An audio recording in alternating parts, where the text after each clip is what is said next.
Hey Siri, turn on the timer for 3 minutes. So I did something, and I think that as a real estate agent, I'm gonna put myself out there to tell my story so that you can tell me your feedback, and please DM me, comment below, and tell me what would you have done?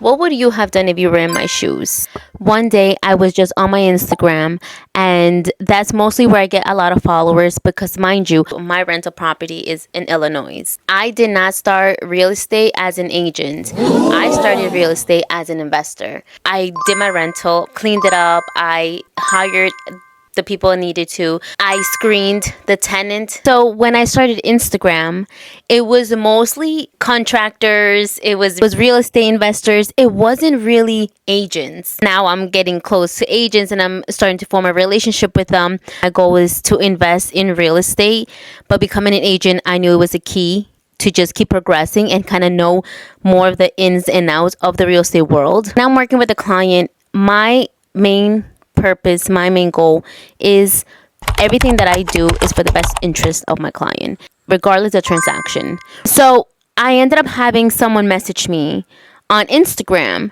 and I thought I was getting scammed. And I ended up getting a referral listing. Initially, I thought a co-agent. I accepted because she never told me it was going to be my listing. She just told me it was going to be a referral. So I went into the office, Keller Williams in the Bronx. They all told me that yes, it's normal. The way that the message was, it was, I am a real person. Hi, Rita. You cannot start off the conversation like that. At the end, it was my listing. When I went into the office, they were like, you have to put it in the MLS. And I was like, how am I going to put the listing on the MLS? I have no photos.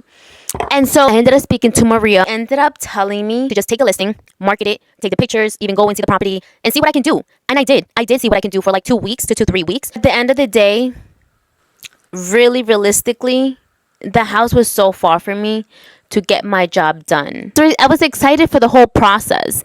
I was excited to do everything and just go all hands in. I could not give my full potential besides giving it up. No! And I did. I ended up contacting someone closer to them. Yes, I could have maybe stuck up a little longer with the property and try to make it work.